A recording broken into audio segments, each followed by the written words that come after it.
আপনারা দেখছেন বাংলা এগিয়ে।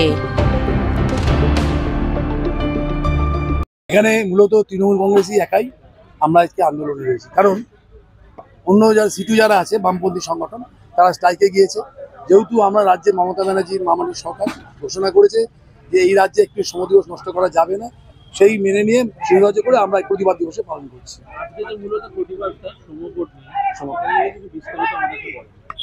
যেটা মিটিংয়ে বললাম, শ্রমকোডের মেন জিনিসটা হচ্ছে যে আমাদের আর ফিক্স 8 ঘন্টার ডিউটিটা কনফার্ম থাকবে না। ম্যানেজমেন্ট যা মনে করবে 8 ঘন্টা জায়গায় 12 ঘন্টা করতে পারে, 14 ঘন্টা করতে পারে, 16 ঘন্টা করতে পারে। 300 জনের কমে যদি কোনো শ্রমিক থাকে কোনো সংস্থায়, কর্তৃপক্ষের সম্পূর্ণ ক্ষমতা থাকবে তার কর্মীর সাথে অবাধে করতে পারবে। এছাড়া ইউনিয়ন করার তার যে অধিকারটা ছাড়িয়ে কেড়ে নেবে। এছাড়া ইউনিয়নের কাছে হাত পা অনেক বেঁধে দেবে যে কোন কোন কাজ যেতে পারবে কোর্টে, কোন কোন কাজ যেতে পারবে না। এক কথায় শ্রমিকদের উপর রোলার চালানো হবে। তো এবং মিনিমাম ওয়েজের ক্ষেত্রেও একটা টাকা বেঁধে দিয়েছে, যে টাকা বেশি তারা পাবে না। এখন যেটা 805 টাকা পাচ্ছে একটা আনস্কিল লেবার, সেটা অনেক কমে যাবে, যার ফলে কর্মচারীরা রাস্তায় বসবে। কেন্দ্রের বিরুদ্ধে যতবার আপনারা সরব হয়েছে, ততবার কেন্দ্র আপনাদেরকে বিভিন্নভাবে আপনাদেরকে হেনস্থা করেছে। এই ব্যাপারে আপনার আগামী দিনে কি পদক্ষেপ নেবেন যদি এরকম ধরনের? দেখুন, বিষয় আদপে বিষয়করণের মধ্যে অলরেডি ধরুন 70% করে ফেলেছে। এখনো সরকারি তখন কোনো রকমে রেখেছে, এই বিজেপি সরকার সেটাকেও কেড়ে নিতে চাইছে।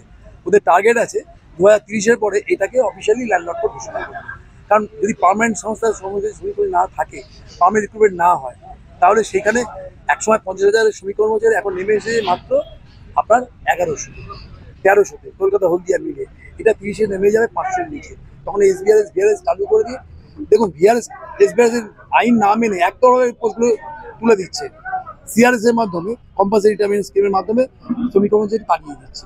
এইভাবে কর্মী সংগঠনের নামে ম্যানেজমেন্ট যাচ্ছে তাই কেন্দ্রীয় সরকার নির্দেশ করছে এবং একভাবে সমস্ত কিছু বিক্রি করে দিচ্ছে। এই যে আমরা শুনলাম যে হাসপাতালে সিস্টার দিয়ে ওরা যে মানুষকে রুগিয়ে পরিষেবা দেয়, তাদেরকে কোনো সুরক্ষা দেয় না, এইটার ব্যাপারে আপনি কি বলছেন? এর থেকে লজ্জা, অত্যন্ত লজ্জা। করোনার সময় যখন নাকি বিভিন্ন প্রাইভেট নার্সিংহোমগুলি, প্রাইভেট হাসপাতালগুলি আপনারা দেখেছেন 6 লাখ থেকে 14 লাখ অবধি তারা বাজেট ধরে দিয়েছিল। পেশেন্ট ভর্তি হলে 6 লাখ থেকে 8 লাখ, 10 লাখ, 12 লাখ, 14 লাখও হয়েছে। সেটা তাও শ্রমিক তাদের সাধারণ লোকের কিন্তু গ্যারান্টিও দিতে পারেনি যে বেঁচে যাবে। সেইখানে আমাদের 97% আমরা পজিটিভ বাঁচিয়ে নিয়ে আসতে পেরেছি। তখন আমাদের এই নার্সদেরকে, যারা নার্স বন্ধু আছে আমাদের, এনারা কিন্তু এক একজন নিজেরা 2-3 বার করে করোনা আক্রান্ত হয়েছেন, ডাক্তাররাও হয়েছেন। এবং সেই সময় আমরা 97% আমরা রিকভার করেছি। বিভিন্ন জায়গায় ক্যাম্প করেছি, আমাদের বিভিন্ন জায়গায় আশ্রম করেছি, করে সেখানে সুরক্ষিত করে তাদের বাঁচিয়ে নিয়ে এসেছি এবং নিখরচায়। তার জন্য একটা পয়সা খরচা করতে হবে কাউকে, এবং রাস্তার লোকে, বাইরের লোকেও রেকমেন্ড করে আমরা তার চিকিৎসা করেছি। আমরা এই প্রত্যাশ করেছি সম্পূর্ণ নিখরচায়। তারপরে কেন্দ্রীয় মন্ত্রী এসেছিলেন, তিনি নিজে ইন্সপেকশন করেছেন এবং 10,000 টাকা করে ইনসেন্টিভ ঘোষণা করেছেন, ওনারা পেয়েছেন, তার প্রতিদানে দিচ্ছেন যে হাসপাতাল। এর থেকে লজ্জার কিছু নয়। এই যে আপনি বললেন যে আমার ফ্যান্সিয়ার যারা স্বেচ্ছায় ভলেন্টিয়ার দেওয়া যায় তাদের একটা সুরক্ষা, যারা আমার পরে তার একটা সুরক্ষা, এই মতগুলো আপনি কি? এটা একটা আশ্চর্য। সিআরএস মানে হচ্ছে কম্পালসারি রিটায়ারমেন্ট স্কিম, যেখানে বিভিন্ন কারণ দেখিয়ে ম্যানেজমেন্ট একটাভাবে কর্মচারীকে ছাঁটাই করতো। নিলেও তো এটা ছিল, প্রথমে ছিল ক্লাস 1, ক্লাস 2 অফিসার দেখলে প্রথমে ছিল, এখন ক্লাস 3 করে করতে দেখিয়ে দিচ্ছে।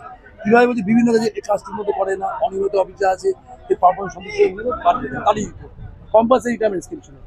ভিআরএসটা হচ্ছে সবসময় ভলেন্টারি রিটায়ারমেন্ট স্কিম, মানে যে স্বেচ্ছায় নিতে চাইবে, যে আমার শরীর খারাপ, আমি পাচ্ছি না বা আমার আর ইচ্ছে করছে না, সেখানে এসবিআরএস স্কিমটা সেন্ট্রাল গভর্নমেন্ট অ্যাপ্রুভ দিয়েছে এবং সেটি চেয়ারম্যান, প্রত্যেকটা বোর্ডে চেয়ারম্যানকে পাঠিয়েছে। চেয়ারম্যানরা না বোর্ডে এনেছে, না করে ইউনিয়নের আলোচনা করেছে এবং একতরফাভাবে সমস্ত এইচওডিকে মেল করে পাঠিয়ে দিয়েছে যে যে যা ডিপার্টমেন্টে কটা পড়ছে আয়তো দেখাও। তো সেই অনুযায়ী 158টা পোস্ট, 158টা পোস্ট অলরেডি মিনিস্ট্রিকে পাঠিয়েছে যে এইগুলোকে অ্যাপ্রুভ করে দিবে। এই পোস্টগুলোকে ওরা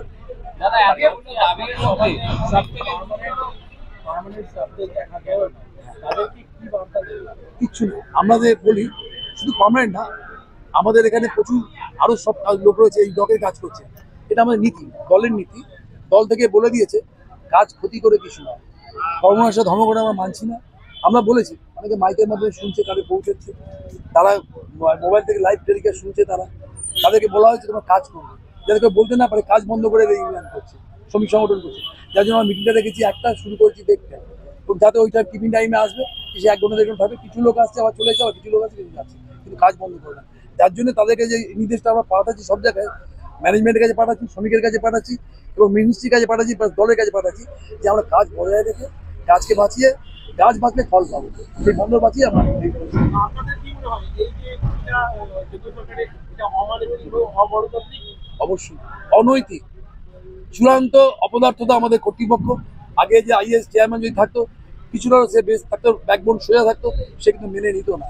এখানে যেভাবে মিনিস্ট্রি থেকে পাঠাচ্ছে, অথচ আমরা ডাইরেক্ট সেন্ট্রাল গভর্নমেন্ট নই। আজকে মিনিস্ট্রি যা বলছে মানতে বাধ্য নেই, কারণ মিনিস্ট্রির যে সেন্ট্রাল গভর্নমেন্টের যেসব লাগু আছে আইনগুলো, সব কিন্তু আমাদের ক্ষেত্রে লাগু নয়। সেন্ট্রাল গভর্নমেন্টে যেটা রেলে ফেলে সেলে যেগুলো ডাইরেক্ট ইমপ্লিমেন্ট হয়, পে ডিভিশন হয়, সেগুলো কিন্তু এক নয় আমাদের সাথে সব কিছু। তো সেক্ষেত্রে আমরা সমস্ত কিন্তু মানতে বাধ্য নই। কিন্তু এখন কি করছে, কোটায় আসছে। এখন বিজেপি গভর্নমেন্ট তার কোটার লোককে পাঠাচ্ছে, একটাই নীতি নিয়ে নির্দেশ দিয়ে পাঠাচ্ছে, খালি জমি বেশি।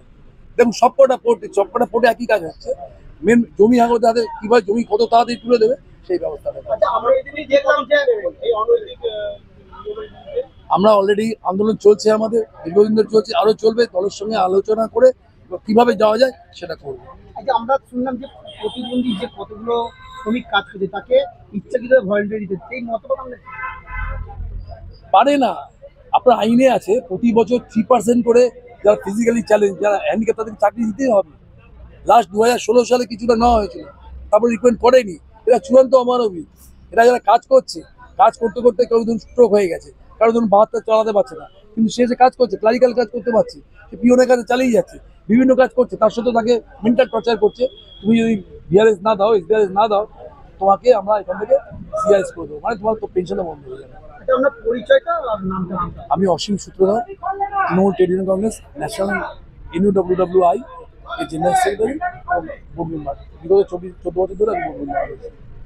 সেবা দিতে না, হবে। দেখুন আমি 2006 সালে জয়েনিং এখানে, কিন্তু এরকম চেয়ারম্যান স্যার আগে কিন্তু ডক্টরদের ডাকতেন একজন কি দুজন করে, কিন্তু এখন দেখছি একবার না, রিপিটেড সিস্টারদের ডেকে ডেকে নিয়ে বাড়িতে, ইভেন বলে আমার মিসেসের ব্লাড প্রেশার দেখুন, আমার দেখুন, কিন্তু দেখা যায় বাড়ির বহু কর্মচারী 8 থেকে 10 জনের ব্লাড প্রেশার চেক করে নেয়। কিন্তু আমার এখানে একটা প্রশ্ন, আমরা খুব লিমিটেড স্টাফ, কিন্তু আমাদের এরকম জায়গায় আমাদের বহু পেশেন্ট, সেখান থেকেও চেয়ারম্যানের ভয়তে দিতে হবে, উনি আমাদের একটা রেসপেক্টেড পার্সন না, সেই জন্য আমাদের কি করতে, আমরা নিজেরা সবাই মিলিতভাবে চেষ্টা করি ওনার বাড়িতে একজন করে পাঠানোর জন্য। আমার নাম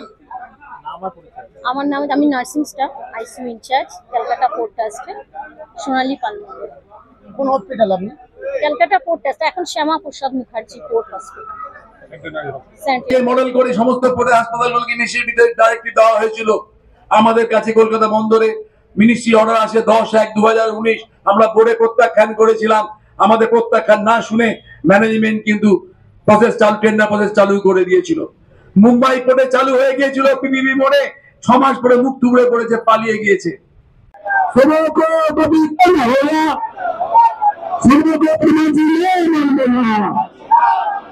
নদী সমগ্র মানছি না, মানবো না।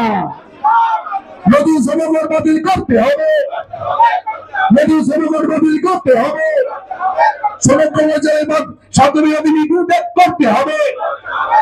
বন্দে মাতরম, বন্দে মাতরম। ঐক্য, শ্রমিক ঐক্য।